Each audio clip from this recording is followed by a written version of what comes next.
A-level students all over the world. I'm Mr. Willis Wandere, your A-level teacher. This morning, we are doing revision for exams. My topic today, why did France become a republic in 1792? We want to look at the reasons why the constitutional monarch failed in France. We remember the 1791 constitution had created a constitutional monarch in France. That is, Louis XVI was still the king, but had limited powers during this particular time. So we want to look at some of the reasons why the constitutional monarch failed and a republic was proclaimed in France in November 1792. We want to look at that. That is a very important phase during the French Revolution. It's another order. It's what we call a paradigm shift from a constitutional monarch to a republic, a country whereby people elect their own leaders, something that was not anticipated. Remember, it was absolute monarch to a constitutional monarch.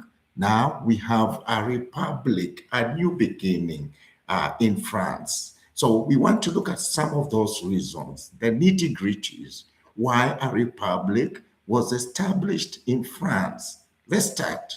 First of all, we have mentioned the failure of the constitutional monarch. People mistrusted Louis XVI. Remember, in 1791, Louis XVI had attempted to flee the country to go and join his brother-in-law, Leopold II, in Austria. That flight to Vernaris, he was caught on the border town, just 20 kilometers before crossing over, made people to dislike, mistrusted him. People felt he had betrayed the revolution. There was also evidence that Louis XVI was in communication with foreign countries, trying to thwart the effort of the revolutionaries in France. He also vetoed important measures taken by the Legislative Assembly regarding the issue of immigrants. So that mistrust, that public confidence in Louis XVI evaporated completely. So the institution itself of a constitutional monarch failed in France at that particular time. That was perhaps one of the immediate reasons for that. It's very important to remember that. Second, we are going to have the Parisian mob storming the palace, the Tuileries Palace, in August 1792. To some historians, that was the second French Revolution. They stormed it. The Swiss guards were protecting, were caught in the crossfire. They were also joined by the National Guard at that particular time. So that particular time, the king now is held as a prisoner.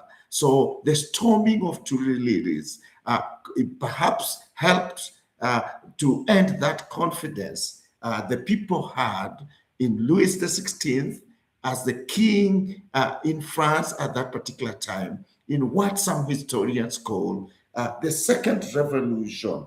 Additionally, at this particular time, we had external wars with foreign countries. Already, the first coalition had been formed, that is Austria and Prussia. Together, the second coalition, the Netherlands, Belgium, Britain joining at that particular time. And therefore, people wanted another system of government to be able to fight these foreign countries that were fighting against France at this particular time. The war effort had been bad during this particular time.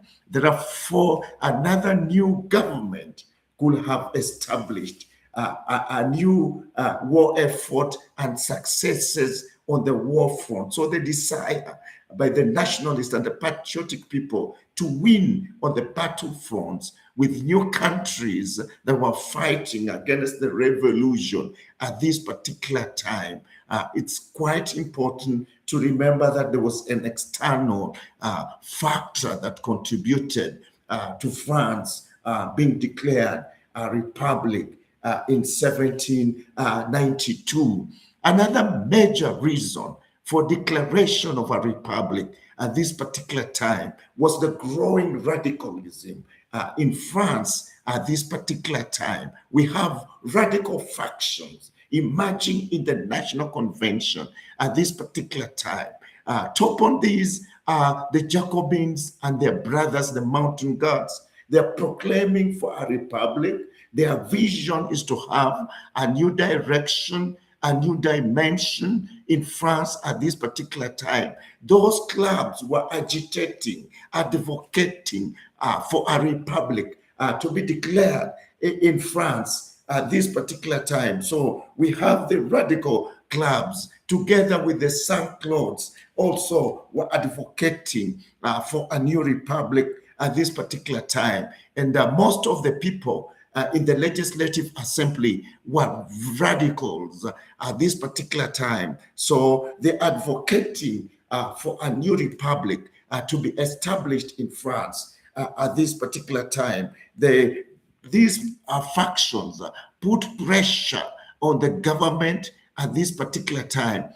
So it's important to remember these clubs. There were quite a number of them in the National Assembly, with the exception perhaps of the Girondins and the Fleurants, who perhaps did not want a new dimension or a paradigm shift in the governance of the countries. The other, they were demanding for a republic at this particular time.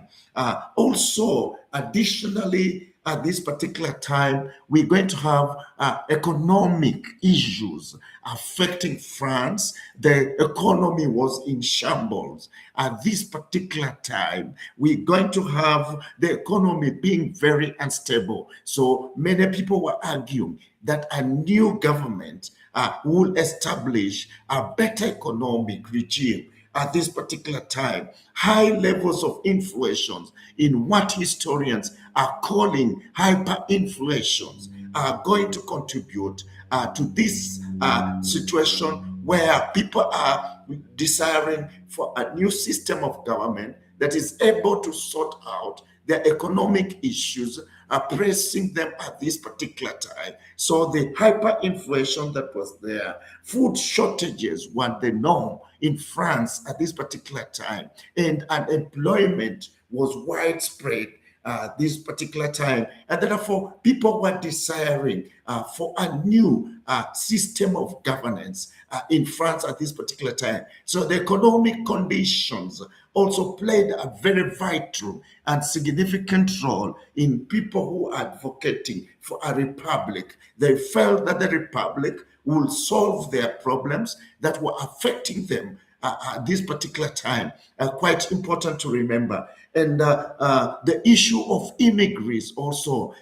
Remember, we said that Louis XVI was sympathetic to the immigrants in France at this particular time. We had 600 army officers who crossed over, and they had fled France in 1791. They joined the armies of the foreign countries that were fighting against the French Revolution at this particular time. So they had lobbied for foreign countries to intervene and fight against the French Revolution at this particular time. So we have that threat of the immigrants who are joining other countries to fight against the French Revolution. So we are going to have a republic proclaimed in November 1792 due to both long-term reasons, the ones we have looked at, and short-term reasons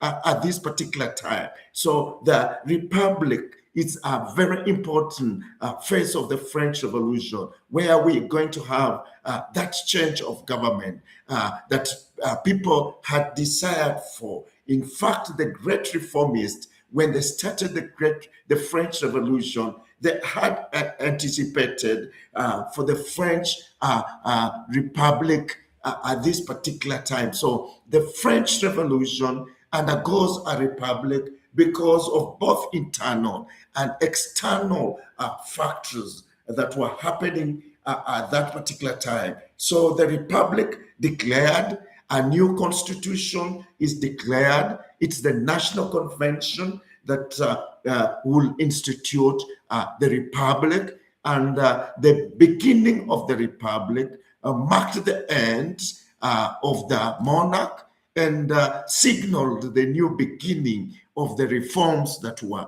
to be undertaken in France. And what other historians will argue, it sealed the fate of Louis XVI, that Louis XVI will face the guillotine. It's because that a new dawn had begun in France in November 1792. And in January, just some few months later on, Louis XVI is going to be guillotined. And that is because a republic had been proclaimed. A major change, a major shift had occurred in the French politics at this particular time.